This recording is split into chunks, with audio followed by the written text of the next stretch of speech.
Welcome back here to Wake Up Call with Dan Tortora on WakeUpCallDT.com, your one-stop sports shop, and on MixLR.com/WakeUpCallDT. You're also watching us here live on Facebook.com/LiveNowDT.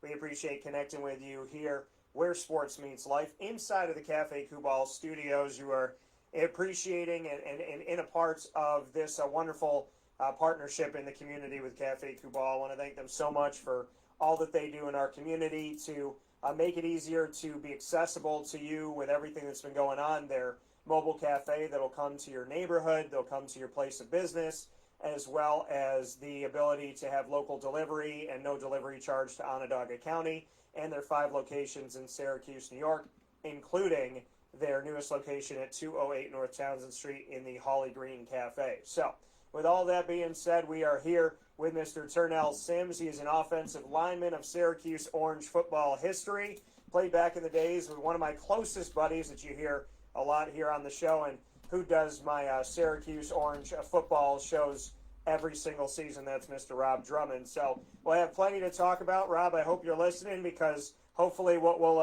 Turnell might take a couple shots. Maybe he'll tell some stories. Who knows what's going to happen here, Rob? So I hope he lets me get to know you a little bit better. So let's bring Turnell Sims onto the show. Turnell, how you doing today? Hey, good morning, Dan. How are you?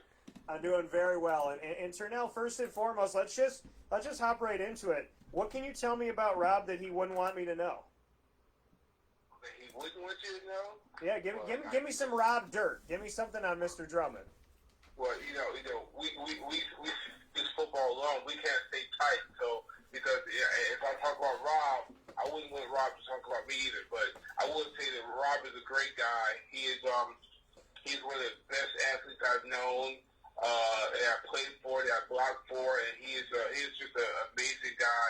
And I tell you, I used to be in awe. I was on the field with him. I used to be in awe just the way he ran, how hard he ran, and basically how he punished other players. And the funny part about that is that Rob, I think he punished other players more so than offensive linemen did. So that was a good thing that being there with Rob, let him punish other players, record offensive line, as we kind of put you on a whole bunch of teams and players.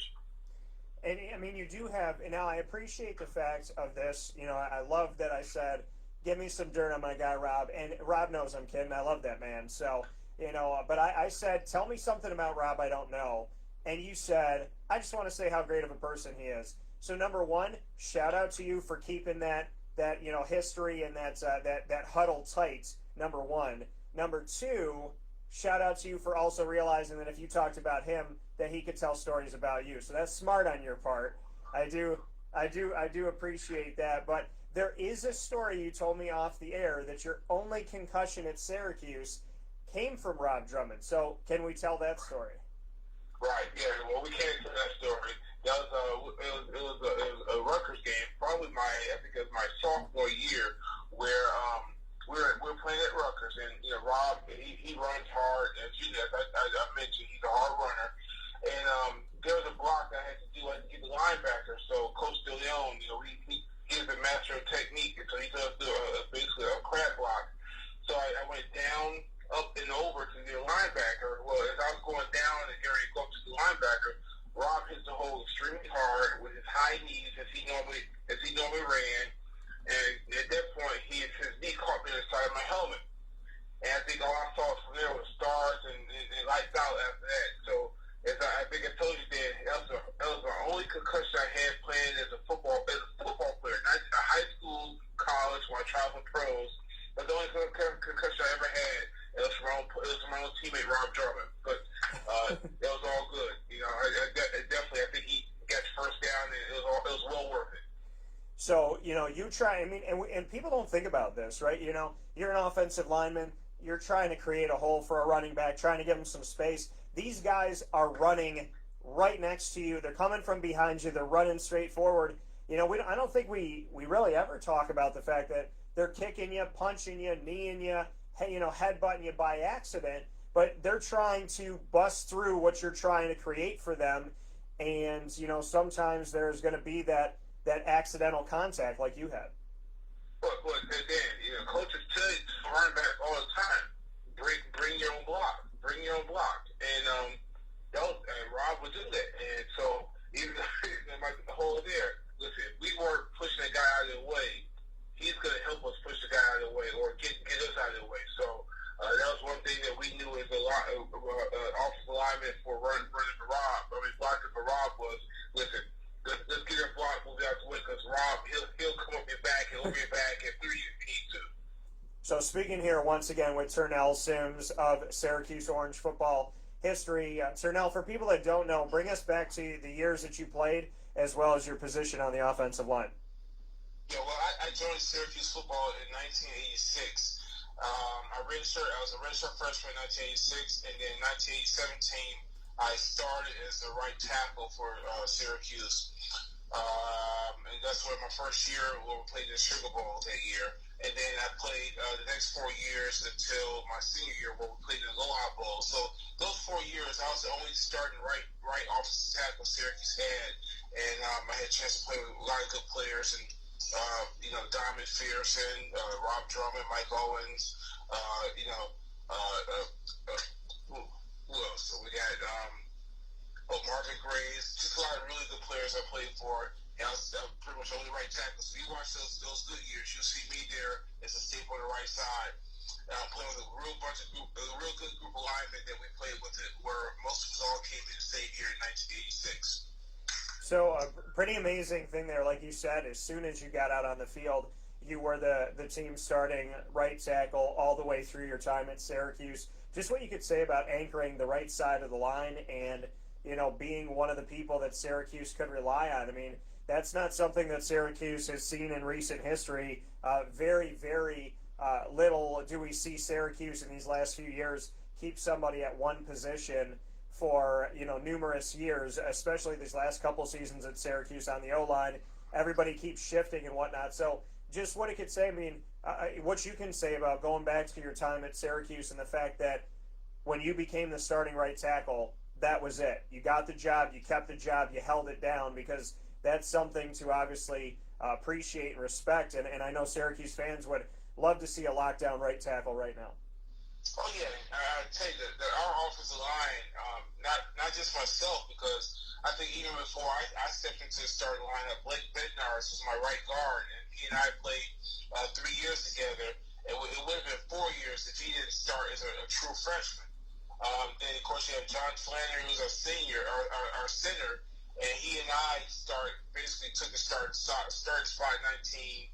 It was the first season of 1986-1987 season where we started. So we got three redshirt freshmen, true freshmen from the same class started together. And then later came Mike Bernard and Gary McCummings. You got those guys, and we all came the same year. So once we got in there, we became a staple of the offensive line, and we took pride in not letting it go. I took pride in not missing a start. I started every single game in my college career. John Flannery is second. He unfortunately got hurt in Virginia Tech game, and he couldn't start. But I take pride in doing that. So as we worked together, we worked hard. A great coach, Coach George DeLeon, who worked with us, taught us, and basically drove us to be the best we could be. And I believe in 1989, we were the number one offensive line in the nation that year with Sport News. So we had a lot of success, and it was well worth it, because with our success came team success as we went to 4 distinct bowl games, and we did well in our bowl years at Syracuse University. Speaking here with Turnell Sims, who played right tackle at Syracuse at the end of the 80s into 1990. Turnell, you just said Sporting News #1 ranked offensive line in the country. Syracuse has not heard that number 25, number 15, number 10. Bring me back to those days, because I know everybody that's listening and watching right now is sitting here like drooling, going, does Turnell have any more day? Can he get more eligibility? Can him and the line come back? You know what I mean? Like, Bring me into that #1 ranked offensive line in the nation, Syracuse. To people now, I don't know if they would believe it, but back in the day, obviously 1987 team went undefeated in a stretch of 2 years, 21-2 record. Guys were taking down the SEC and whatnot. So, bring me into being the number one ranked offensive line in the country. Well, I'll tell you this. Uh, we were a nasty group. Let me tell you something.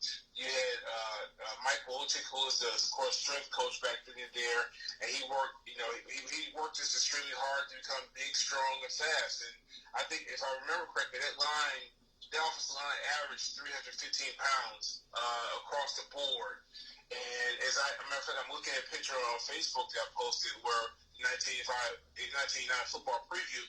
Everyone in line, we were benching well over 400 pounds, 450, 475, and a lot of these guys were benching 600, 700 pounds. So we were a strong, big, fast, and physical group where we took pride in basically bringing it to you, and that's where each and every game we got better and better. But like I said, attributed to Coach Mike Wojcik, who's our strength and weight conditioning coach, but also Coach George DeLeon. He was a master offensive line coach that he got the best out of all of us as we prepared for our games. And he also he blasted us when we weren't prepared and we didn't do well. So we took pride in that, and we took pride in Syracuse Orange as we kind of what looked to be undefeated 87. 88 went to, in regards to going to the Hall of Fame Bowl. 89 going to, Peach Bowl. 90 going to Aloha Bowl. Those are things that we enjoyed doing, and we wanted to be better at it, and we wanted to drive and lead our team to those heights and those levels. Yeah, and I'm looking at this picture right now, and it's actually the picture that everybody could see online, and it says always in line, and it's got you all going down the line, and you're right. You're right up in front. I got to tell you, Turnell. This offensive line looks like. It's got some ferocity. But I'm not just saying this because you're the one that's on the air. You look like the biggest dude on this line. I mean, your arms, the muscle and whatnot. You look like the biggest guy here. So I'm looking at the line, and I got respect for all the guys. But I would say that if I needed a bodyguard, I tell Rob all the time. I was like, Rob, you got me. But, Turnell, in this picture right here, I think you could block for me if I was ever a running back. I might just jump on. I'm 5'8". I might just jump on your shoulders and let you run with me. So. Yeah. Well, Dan, I'll tell you this, though. I was not the biggest. Blake Bednar was the biggest guy in that offensive line. And you can't see him, but he had the chest the size of a doggone bull and the arms the size of a bull. So he definitely got that bone. So, but we all took pride in hitting the weight room and doing a good job and becoming bigger and stronger. Well, like I said, everyone you see in that picture was strong, fast, squat, bench, where we want, but also the speed. You got people like John Flannery who ran a 40-40 at 320 pounds. You got Mike Bernard, a 5'1", 4'9", 40. Yeah, these guys, this group we were a special group where we took pride in our work ethic and how we wanted to improve, and also, in terms of our athleticism, we were a good athletic group where it was something where we took pride in. And but one thing I want to tell you is we're nasty. I talk to my kids all the time. I say, listen, I was a nasty dude back then. And all the other four guys that were nasty dudes, where we were clean, but we were like, we're gonna block you to the end zone. We're gonna pancake you, put you to the ground.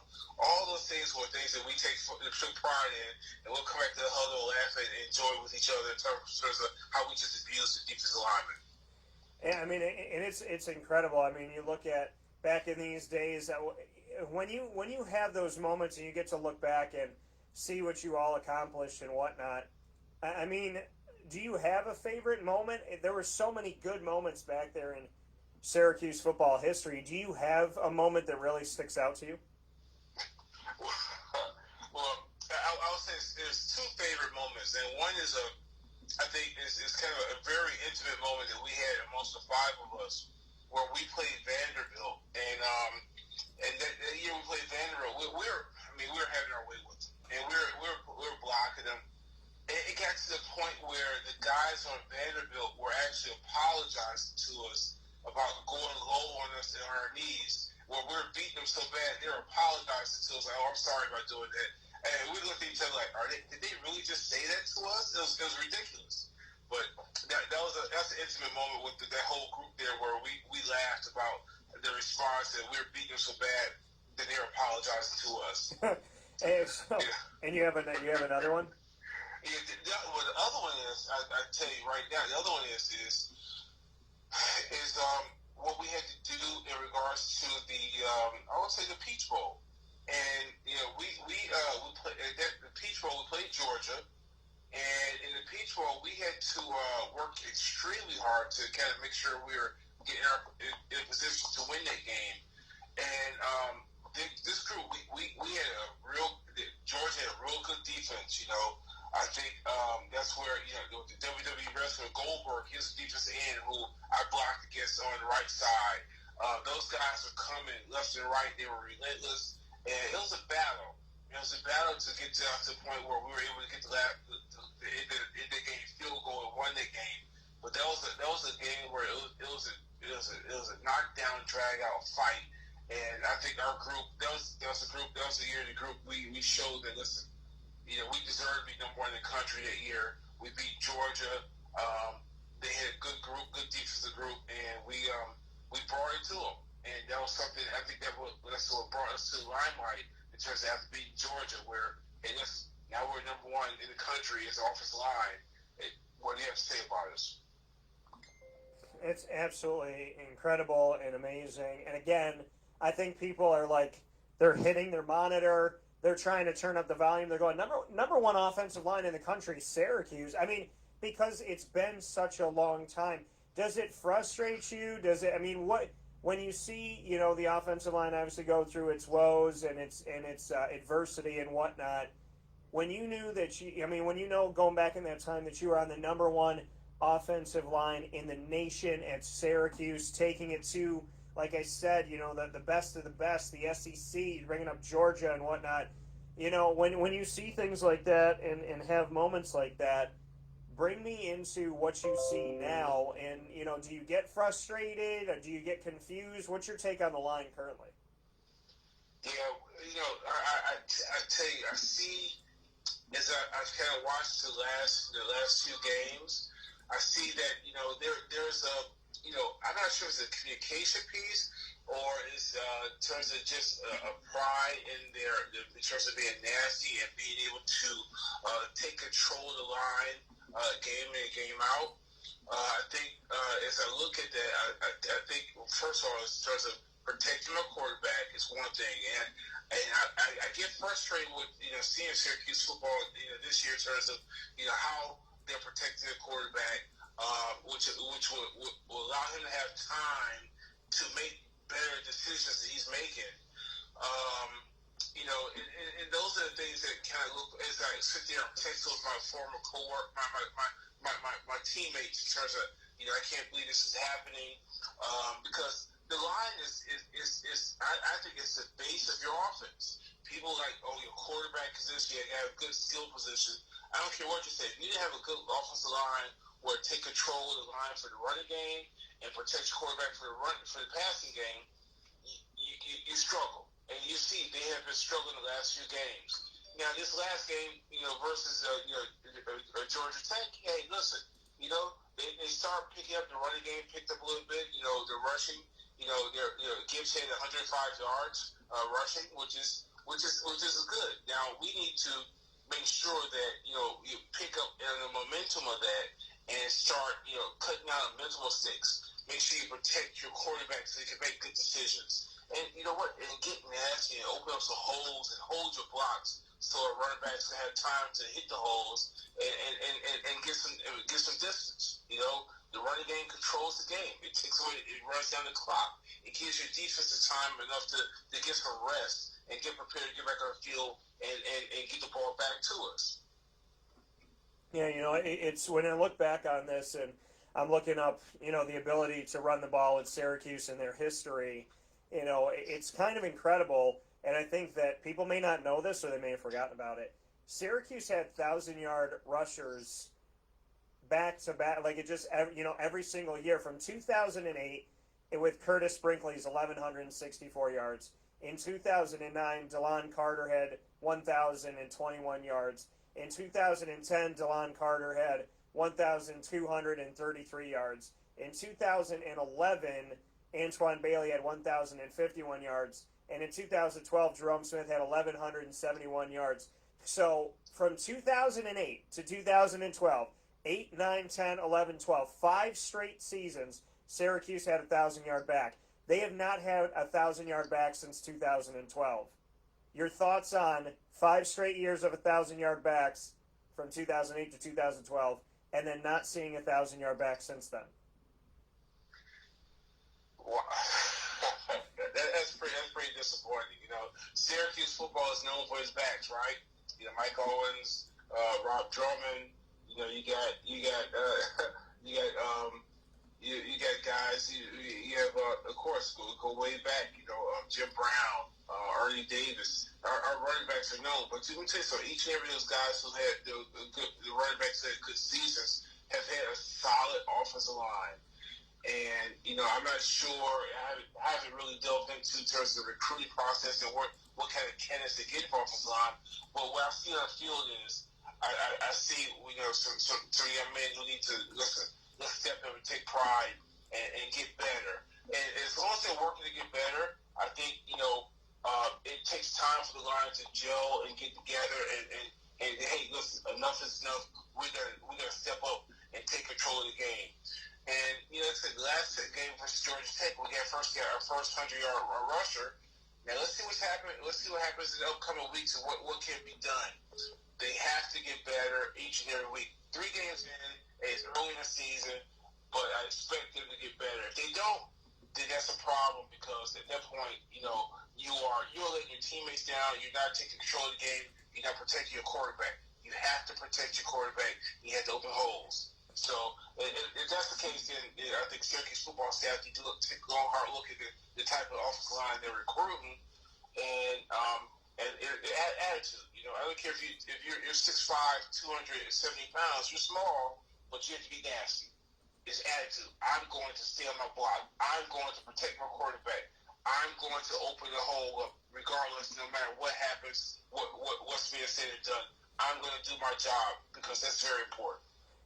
Yeah, you know, it is incredibly important. As we speak here with Turnell Sims, a part of the Syracuse #1 ranked offensive line back in the day, and a beautiful day that it was. Turnell, can you call Blake Bednarz? Can you guys get together? Can Rob and Michael Owens and, you know, like, can we just, like, bring the band back together and hear a few good songs? Can you guys, like, I don't know, come back and, you know, maybe do a training session with the guys? Maybe you could, you know, play and put on their jerseys with their names on it. I mean, I know that Rob tells me that he's long done playing football, but is there a chance that maybe we could get you guys to play a game or two, you know, maybe against Clemson or Notre Dame or one? I mean, you got the #1 line in the name. I mean, I'm going to say it over and over and over again because I need Syracuse fans to love it and appreciate it, but the #1 offensive line in the country, you are a part of that history. It's incredible. It's beautiful. Can you please come back here and do a training session? You can play. You can do whatever you want. You could be the mayor of the city. I'll make it happen. What do you need? Let me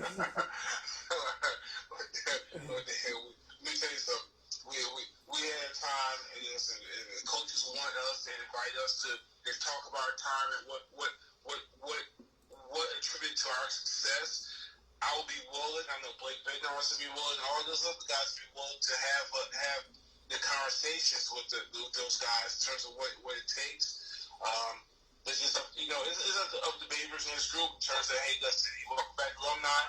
We are there for you when you need us to talk about it. And sometimes, well, back in the day, we went to 4 bowl games and we competed for the national championship. You're trying to get past, you know, Eastern Michigan and these other teams right now. I think we had a winning formula. So I think we may have something to say that could be very helpful to those guys as they prepare for upcoming games, or at least motivational. We could do that for them. So other than that, I can't do nothing for you. You know, listen, I'm 6'3", I'm 242 right now, and I am not going out there to. to do any kind of hitting because those guys are hurt me right about now. Even though, however, I will say this, Dan. My mental attitude is I'm still a nasty dude. Okay, if I have to, I'll hurt you if I have to. See, and I love Turnell Sims. See, that's what I love, the dog mentality. It's what Eric Dungy had. It's what you have. It's what Rob has. It's that dog mentality, like you said. I don't want to go out there. I don't feel like I need to go out there. But if I'm out there, I'm gonna hurt you. Like I love that, and I respect that so much. Are you surprised that Dino has been in Syracuse for now? This is his 5th season, and there isn't that love to the alumni. There isn't that phone call and that conversation. Rob is 15 minutes away, and he has still yet to meet him, yet to hear from him. I have a good relationship with Rob. I have a good relationship with Dino Babers. And, I'm completely baffled by the fact that it would make perfect sense that the people that have used the product are the ones that you talk to, right? If you're trying to get, like, if you got a hair product out there, you don't have people do the commercial that haven't used it. You want to have people that have actual success stories. You don't want to talk to people about what they would rate your restaurant if they haven't eaten there and experienced the service. Same thing with football. It would make perfect sense to not only have former Syracuse players, but the last time Syracuse went undefeated, which was back in 1987, the last time the line was ranked number 1 in the country, and everything that you guys did, it would make sense to welcome you back in as alumni because you've tried the product, but it would also make even more sense because of all the alumni that Syracuse has, you had one of the best stretches in Syracuse football history. So isn't it about time that that bridge is built and you guys get the phone call? You said it, Dan. We're here. We're there for support. Reach out, keep the phone call. Is what we need. You have guys like in the Football Alumni Club was there. I reach out to speak to Jim Jerome and those guys all the time. The old timers, and we're old timers now. We all keep in touch, but kind of connecting the new kids under Daniel Babers and his group versus the old timers. There's a lot to be learned from history, and I will tell you this: I'm an educator. I'm an administrator in a school here in the Lower Hudson Valley, New York, and I take my experience from previous administration, in terms of how they have worked with students, how they work with teachers, how they have developed culture, how they developed a school that has been successful. I take that from the people who've been there before me. I highly suggest, matter of fact, I invite Dino Babers and his crew to reach out to us because, listen, the history is there. We have a lot of background knowledge, and as you know, Dan, Syracuse football history is deep, and they have a lot of people to reach out to that are still alive and kicking that can give some good input.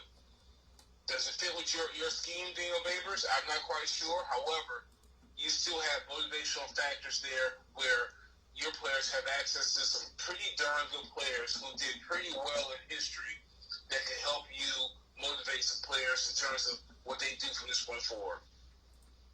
Amazing words said here by Syracuse Orange alum and right tackle Turnell Sims of the late 80s into 1990. Turnell, you said it best. I don't think I could say it any better than you just expressed it. Are you surprised that you haven't gotten that call yet? Are you baffled? Are you saddened by it? What's your reaction to it? Yeah, I think I'm probably, along with a whole bunch of the Syracuse alumni, as I tell you, we keep in close contact. I'm saddened by it. I'm saddened by not being reached out to, not being welcomed, in terms of being close to the current team. I'm saddened by it, but we also know that, listen, just because I'm saddened by it doesn't mean that I'm not willing to support and be there for you. So if you reach out later, you know what? Better late than never. So we will continue to support Orange. I live and die Orange. My family live and die Orange, and the Syracuse alumni. We are all together, and we support Syracuse football, high or low, no matter how they do. And like I said, the coaches and the crew that's there now hey, we're here for you no matter what. You just come and see us. We're there in the higher certificate. If not, you know what? We'll support you from where we are. But, we do want what's best for Orange football, and we wish everyone the best in that regard. That coming from Turnell Sims here on Wake Up Call with Dan Tortora. Again, a fantastic way to say what needs to be said, and I appreciate it and I respect it. And I'm doing everything I can, and I'm really trying. And Rob knows to build that bridge for you guys. I'm completely confused by it. I'm baffled by it. I don't understand it, and I want it to change because, like you said, you guys are alive, and you're alive. You're kicking. You're here. You love the program. You want to be involved, and I think the fans hearing it, hopefully the coaches hearing it, the players hearing it, that you're saying, hey, we're here. This is not an us thing. This is like a you thing. We're here. We want to be called. We want to be a part of this. We do care about you. We want to reach out to these players. I think that's great to have that clarity, because if there are fans or people wondering, who's keeping this from happening, it's not you guys, because it happened under Marone, it happened under Schaefer, it's happening under Babers, and it needs to stay. It happened under Greg Robinson, and it needs to stop. I mean, to say that the last time that you guys maybe felt welcome was Paul Pasqualoni, that's a million years ago. We're talking about 2001. That's almost 2 decades ago. So to me, that's just an egregious offense, and it needs to stop, because again, if this is a brotherhood, and the thing that's so crazy is Jim Boeheim's the opposite, right? Jim Boeheim welcomes everybody back. Dale Shackelford is there, and Sonny Spiro, when Pearl was alive, may he rest in peace, he's there. I've Gene Waldron, John Wallace, Billy Owens, Derek Coleman, Sherman Douglas, Dave Bing, and Jerry McNamara is obviously there with him. Adrian's there with him. Alan Griffin's there with him. Carmelo Anthony has come back. Hakeem Warwick, and on and on and on and on, and Todd Bergen, and for goodness, Otis Hill. For goodness sakes, it just goes on forever. Roosevelt Bowie, Louis Orr. He welcomes them all back. So I can't fathom it, and I can't understand it, because I don't know how you can build a program towards your future without respecting your past. You say the best. Yep, exactly, Dan. So we're making a change. I'm running for president in 2024, and I'm also running to help Syracuse players get back in the building. So I'm going to do everything I can in that. I don't know what's going to happen for the next 4 years of the current president, but I know that in 2024 I can do better. That's what I'm going to say. All right. I'm going to say that I can do better. So maybe that'll be my tagline. Well, I can obviously do better, but I appreciate, Turnell. This is a fantastic conversation. And before I let you go, it's since 2012, Syracuse hasn't had a 1,000-yard back. I brought that up with Jerome Smith, one of my good friends, and I love the guy, and such a fantastic human being at number 45. And so Jerome, last guy to get to 1,000 yards on that string of 5 straight years that Syracuse did it. But now with Sean Tucker, he's a freshman, and he gets to 100 yards in a game. He has 100 yards in the first half against Georgia Tech. 15 carries, 100 yards. He didn't lose any yards, all net, all gained by halftime. He was averaging over 5 yards a carry at the time. He had 2 rushing touchdowns already in the game. Ended the game with the most carries of anybody out there with 24. Ended with the most yards on Syracuse or Georgia Tech with 112 rushing, and had the most rushing touchdowns with 2. What are your thoughts on Sean Tucker and the hopes that maybe this is a sign of running the ball again? Well, I think, like I said, as you just mentioned Sean Tucker's name, it comes down to, of course, the kid's a player. He was definitely BYOB and out there just driving. But it also, the offensive line has to bring their game up a level to his level, his attitude. In terms of, I'm gonna get mine. Offensive line need to be right there with him. And if they take the attitude going into the next game, then I think they'll be on the road. They'll be on the start. I can't say exactly how they're going to do, but I think they have a chance where you get a solid running game going, a solid running game will allow them to do other things where the quarterback can do some things in his passing game, some of the play action game. The running game basically dictates what happens in the rest of your offense.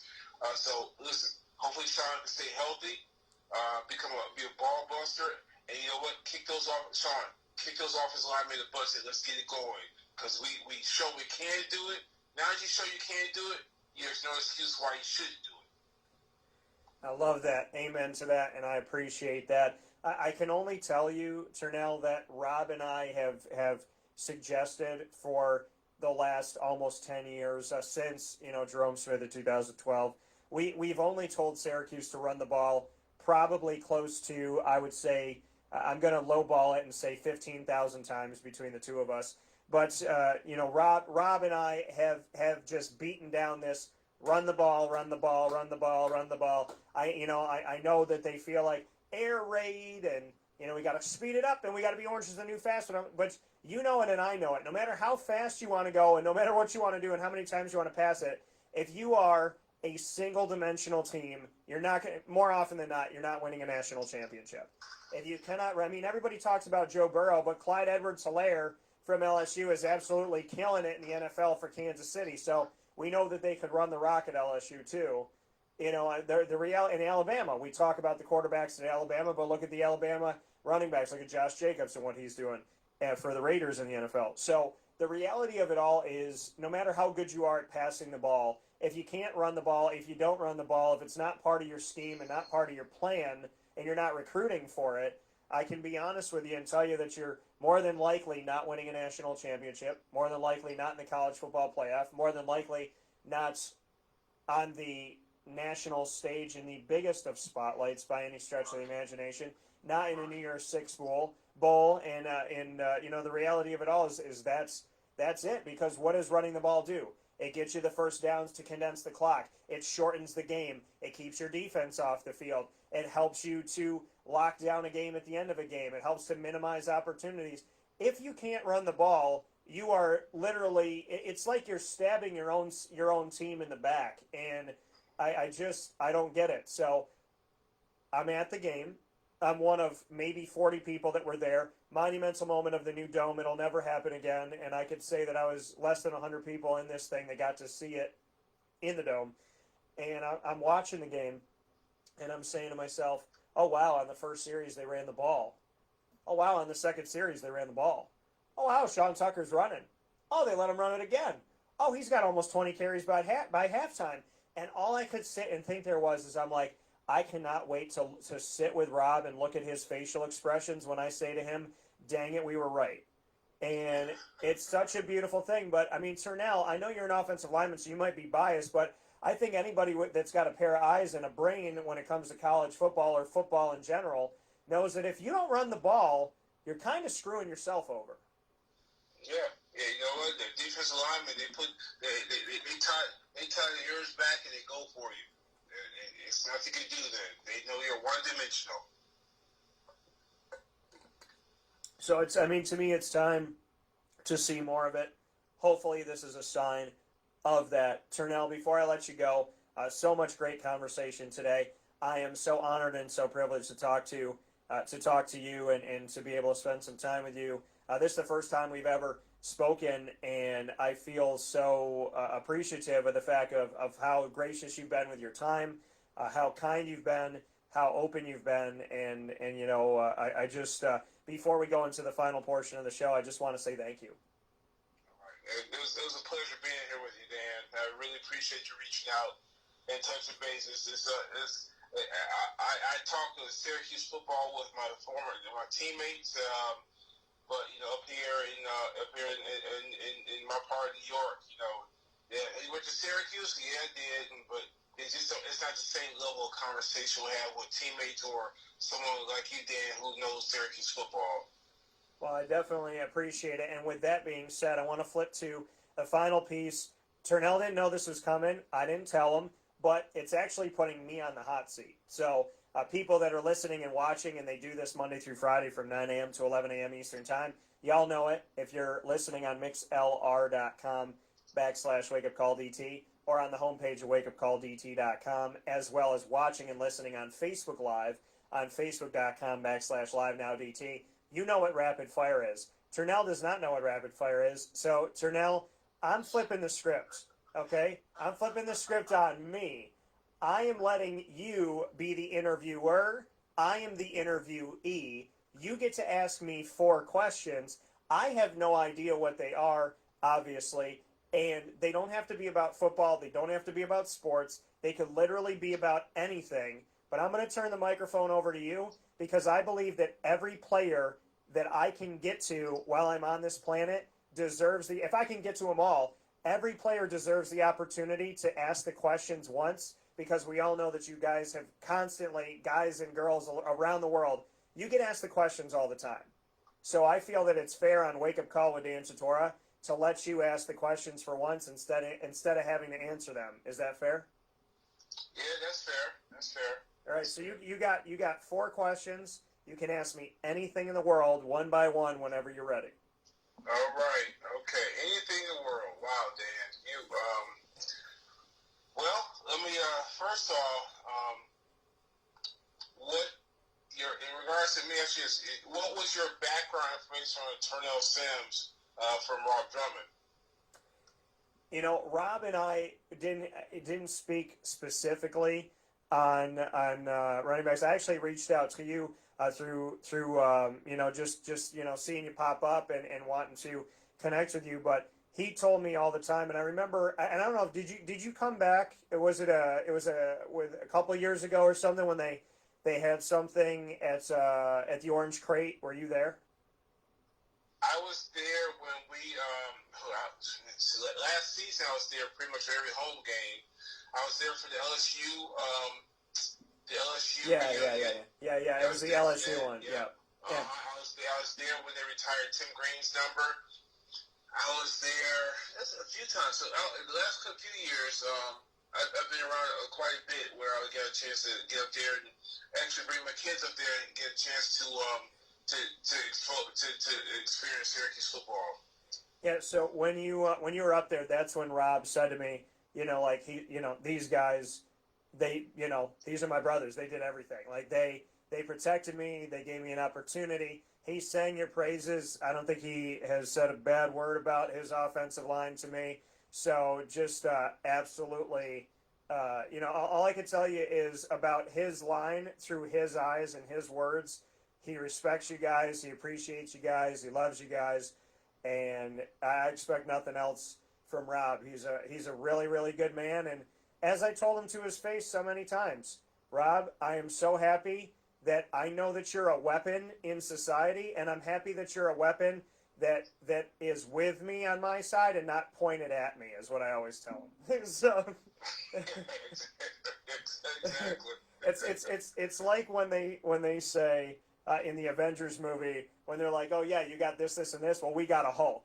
That's how I feel. I got a Hulk. So I got that. So before you ask me your second question, let's shout out your kids. What are their names? How old are they?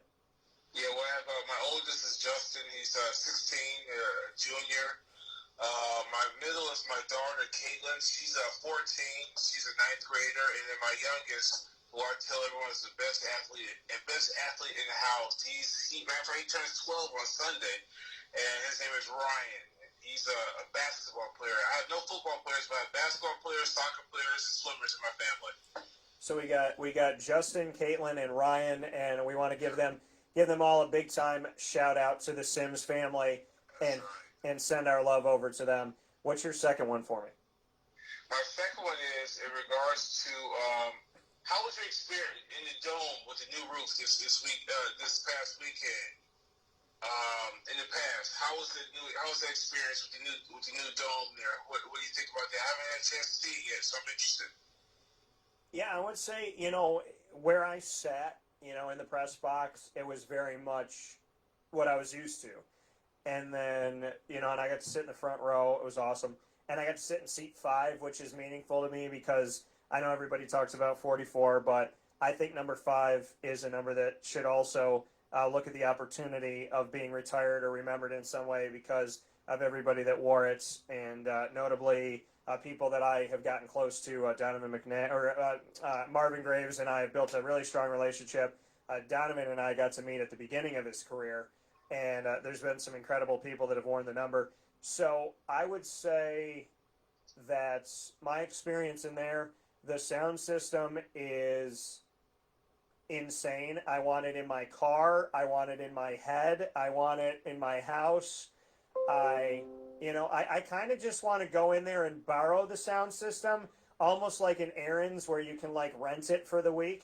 So I want to do that. The board, the double ribbon board is looking really awesome. There's digital boards everywhere, so like the old board has changed. The videos and the everything that the Syracuse football team puts together graphics wise is really cool. I would say, the touchdown celebrations are awesome, and the fans are going to have to beat the sound system, because the sound system is pretty awesome. It's actually very awesome, and it makes really good crowd noise for these games. So I would say that I loved the experience of seeing the dome. It actually made the dome look bigger. It made it look like wider and like deeper. So I would definitely say that, but I love it. And I can't, to the fact that I could tell my future kids and my grandkids someday, maybe my great grandkids, if I'm blessed enough to be here for that, I was there when this thing reopened, which is insane. There's December 1980 and December 1st, 1980, and then there's September 26, 2020. Those are the two big days of the dome, and I got to be there in a group of less than 100 people that day. So I'm grateful to God. I'm grateful to myself for working hard. I'm grateful to Syracuse for seeing worth in what I do, because obviously I know that it's there. So it was just so amazing, so cool. And I know my grandfathers and my grandmothers were up in heaven like, yeah, because they're big time fans. They're like, yeah, they're like, our boys there. So I definitely felt that. And I think it was really, really cool. And I like taking videos and pictures, because when I finished and I went back and I looked at them, I'm like, these look fake. They look like renditions, because it really looked that good. And the Ernie Davis field at like the giant name that's right there on the 50-yard line, and how they welcome you in, like welcome into Ernie Davis Legends Field. I thought that was really cool too. Yeah, awesome. Well, my next question is going to take you way back. I'm not sure if you can go back that far. But who on Marshall Street? Who used to have the best steak and cheese subs down there? Oh man, I don't think I've ever had a steak and cheese sub on Marshall Street. So okay, yeah. So are you familiar with Zorba's Pizza? I am not.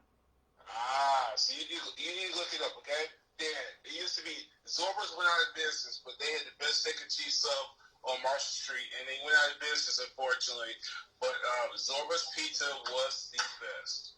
So that's a little old school food question for you there, okay? I appreciate that, because I love steak and cheese, and I like it with a side of marinara, because it's part of my heritage with Italian. So, but I'm so happy that you said that, and then I'm like, I was like really, really excited, and then I got really sad because they closed. So, I'm going to have to find, I got to find another steak. I think, at the Wildcat, their steak and cheese, they've really stepped the game up on that one. But, because that's the thing is like, and I know you didn't know this when you said it to me originally, but like, I'm a steak and cheese connoisseur. Like, I got to know where the best one is. So it's good to know where that one was in history. And if you can find Doc and Marty McFly and we can jump in the DeLorean and go back, I'm with it. I got you. Definitely. Well, again, so my last question is, this is just a little insight to me in terms of some of the things I like. Are you a DC or Marvel Comics fan? Turnell, I've been sitting in the studio loving this conversation, and now I love you more. And so, you know what I mean? It's like I wanted to like come and shake your hand and be like and smile and have a good time, grab a drink and hang out. Now I want to give you like a big hug like you were my offensive lineman. Now that you asked me that question, so you know that's some love right there. Am I a DC or Marvel? I'm definitely a Marvel, but I grew up. So I grew up with Batman, Superman, and Spider-Man. And I had them like interchangeable as a kid, obviously. But I'm a hopeful Batman fan with Robert Pattinson. I think the new one where Batman's like when the guy goes, "Who the heck are you?" and he just like beats the heck out of the guy. I'm like, yeah, that's the Batman I wanted. So I'm excited about that. I love Joaquin Phoenix's Joker. Fantastic. Oh my God, what a good movie. And so moved by that movie that is so much more. It's about mental illness, and it's about society, and it's about detach. There's so many, like, that is, like, such a giant lasagna of a movie that if people don't see it, you're really, like, you're missing something in your life because it really commands you to care about people and to see what life could be like when somebody feels like they're not cared for. So it's really, really incredible. So I would say I have so much respect for DC with that. I love the DC shows on the CW. I'm a huge Flash fan. Oh, me too. Yeah. And so you can appreciate this. I did a festival called the CNY Pop Festival a couple of years ago, and as far as I know, it's the only festival ever been done here, and maybe one of the few ones in the country where I bonded sports and entertainment, and I had actors and actresses, and then I had athletes, and I brought to the show my gem of I mean, there's so many great people on the show, but this was like, oh my God, for me.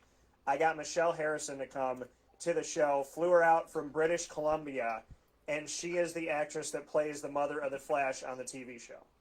Oh man. Right? You're the man. You're the man. Yeah, see? Yes, definitely. So, all right. Well, listen. I got one more thing to tell you though on the other side for Marvel. So you said I'm the man. I appreciate that. I'm gonna hold you to it. So the second side of it, or the other side of it with Marvel, is that back in the Amazing Spider-Man 2, the one that had Jamie Foxx in it, Okay. they shot a week of the movie in Rochester, and for 6 days I was on set as an extra. Spider-Man's still to this day my favorite character of anything, and Venom is my favorite anti-hero / hero / whatever you want to call him. Love Venom, love Spider-Man. I am in The Amazing Spider-Man 2 as an extra in the chase scene with Paul Giamatti when all the NYPD vehicles crash. I come out of the alleyway. So I got to the first movie that I've ever been in, and hopefully one of many. I got to be in a Spider-Man movie. That's cool. That's really cool. I have never been in a movie, but you know what? Next time I watch it, I am going to look for you. I'm sure you're younger, probably more handsome back then, but I'm definitely look out for you. Cause my son Ryan, my youngest, he's a Spider-Man fan. We watch Spider-Man all the time. So I'm sure reruns. I'll be looking out for Dan. Yeah, definitely, and I'll tell you that I would like to think I'm prettier now than I was back then. So I'm trying to stay pretty now. You know, I'm an eligible bachelor, Turnell. I gotta be pretty today. So. You know what? All right. What would Drum say about that though? Oh yeah. Drum would say, he was like, you look good, you're taking care of yourself. Drum gives me respect. I give it back to him. I told him, I said, Drum, dating out there right now is like running. It's like being in Vietnam with a bunch of landmines. Like that's what dating's like now. Oh, I can imagine. Yes, exactly. Yeah. Exactly. I'm 26 years in the marriage, so I got locked down a while ago, and I'm happy I'm locked down. And you know what? I feel for you guys like you who are out there got those landmines, because I wouldn't want to do it. I would not want to be in position now. Oh man, keep your eyes peeled. If you find a girl that's not throwing landmines down, you let me know. So, Gotcha, man. All right now. All right, that coming from Turnell Sims on Wake Up Call. First time we ever spoke, and one of my favorite conversations I've ever had. in 18 years of doing this thing. Turnell, thank you so much. Hey, Dan, thank you for having me on, okay? And best of luck to you and yours as you move forward. And I really look forward to joining you again at some point. So reach out anytime you get a chance, okay? That coming once again from Turnell Sims here on Wake Up Call with Dan Tortora, and some of the honestly most fun that I've ever had doing an interview. And I have fun with everybody here. We had a great time, an hour. I can't believe it's been 2 hours. Isaac was such a tremendous addition to Wake Up Call, and then be able to back that up with Turnell. Having two great conversations back to back, and to be able to do that is something truly. I don't know. I appreciate it. I like when people make me speechless. I think if today's show was just Isaac, it would have been great, and if it was just Turnell, it would have been great. And to have both of these gentlemen back to back, a great way to start off the week. So thank you guys, and more than anything, thank you for the laughs, and hopefully we got you all to laugh a little bit today and have some fun and enjoy it. We're going to take a step aside for a fast break. When we come back, we'll wrap up today's show and get you ready for the rest of the week here on Wake Up Call with Dan Tortora inside of the Cafe Kubal studios.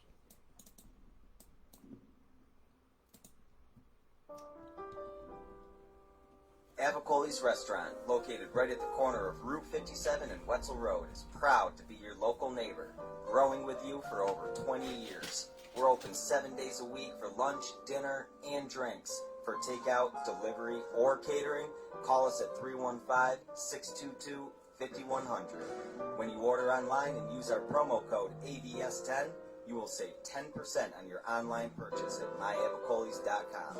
And make sure to join us monthly for our live on-site broadcasts centered around Liverpool athletics. Avicoli's, your local, trusted neighbor right at the corner of Route 57 and Wetzel Road.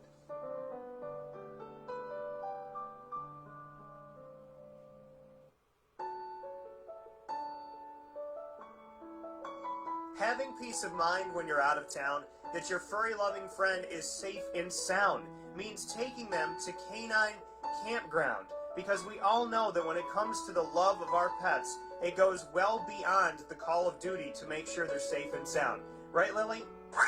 So take a ride to 242 Johnson Street in East Syracuse, New York, and see Canine Campground and where your dog will be staying in the classic cabin, the executive cabin, the grand cabin, or of course the luxury cabin, because if you know Lily, you know she loves luxury. Now you don't have to wait to the last minute to find a family member or a friend that'll take your dog for a few days. Call Canine Campground at 315-299-4013.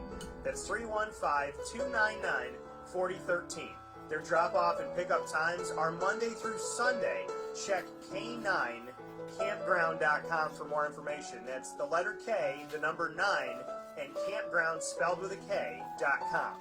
K9campground.com. When you're going out of town, bring your dog to Canine Campground.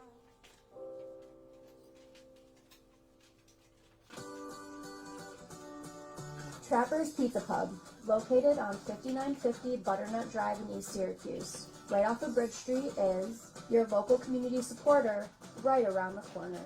Join us on site at Trapper's Pizza Pub for our live monthly broadcast supporting Central New York student athletes and their sports programs. Call 315-438-4444 for more information. And find us on Facebook and Instagram at Trapper's Pizza Pub. Trapper's Pizza Pub, your local community supporter right around the corner.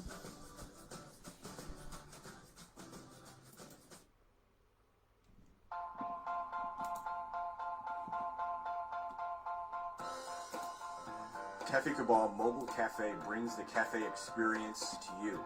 We'll roll out to your neighborhood or office, ready to serve our locally crafted espresso bar to our loyal patrons. Inquire at cafekubal.com. Cafe Kubal, coffee for the soul.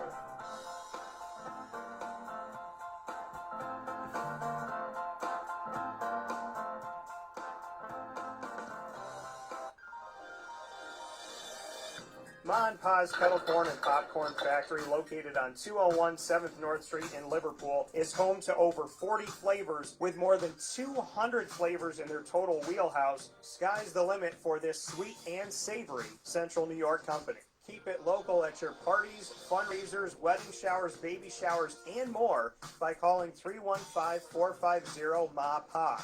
That's 315-450-6272 for popcorn bars with custom flavors and colors at your upcoming event. Make sure to visit them on 201 7th North Street in Liverpool, New York. And for more information, go to maandpazsnacks.com. Ma and Pa's Kettle Corn and Popcorn Factory. How corny are you? The Millhouse Market, located on 3790 New York 13 in Pulaski, New York, is worth the drive every time. Head out there today, or all throughout the week. Make sure you head out to the Millhouse Market, but download their app before you head out there so you have their entire menu at your fingertips.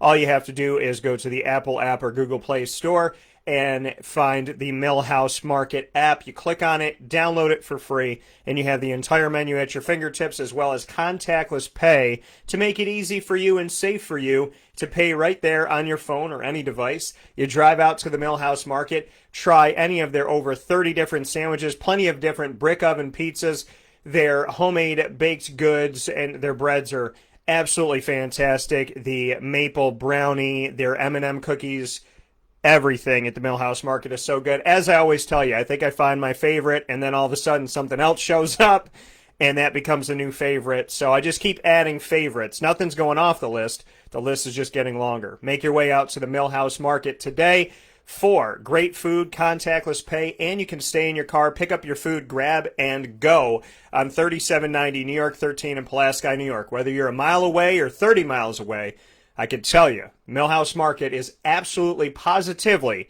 worth the drive every time.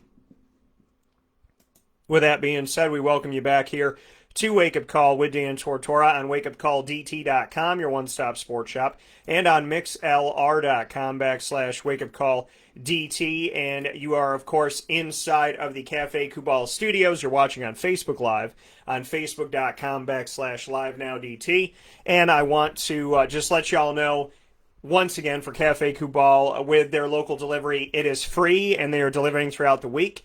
So you do not have to pay a delivery charge if you live in Onondaga County. You can have your favorites delivered right to your doorstep. You can also have the mobile cafe come to you, and they will serve you in your neighborhood or place of business. Or you could go to one of their cafes that are located throughout Syracuse, New York, inside of Golisano's Children's Hospital, as well as 401 South Salina Street for the Salina Cafe, the Eastwood Cafe on 3501 James Street, the Holly Green Cafe, which is expanding, on 208 North Townsend Street, and where we were last week doing our live show on 324 West Water Street in the fantastic Creek Walk Commons Cafe. So make sure you make your way out to Cafe Kubal and get yourself what's in my cup, and that is the Pumpkin Spice Chai DT Special. I get mine with almond milk. You can get yours however you like it. You can get that today for mobile pickup or to walk right in and order it on site at any of their 5 cafes. So big shout out to Cafe Kubal. A big thanks to my guests, Isaac Elford today, sports reporter, and a good friend of mine, Turnell Sims, a fantastic offensive lineman, right tackle in Syracuse history, and somebody who I've only spoken to once and had such a great conversation. I can't wait to have the gentleman back on the show. So big shout out to Isaac and Turnell. Big shout out to you. Plenty of great stuff coming up this week on Wake Up Call. Donnie Simmons from Syracuse Orange Football History is going to be joining the show. We're going to have Sam Rogers from Syracuse Orange Football History that's running for office this November. You're going to be able to vote for him in just a couple weeks, and he is running to represent Central New York. So going beyond football, he now wants to represent the needs, the wants, and the desires of Central and Upstate New York to New York State, and we are definitely not we are not represented well enough right now.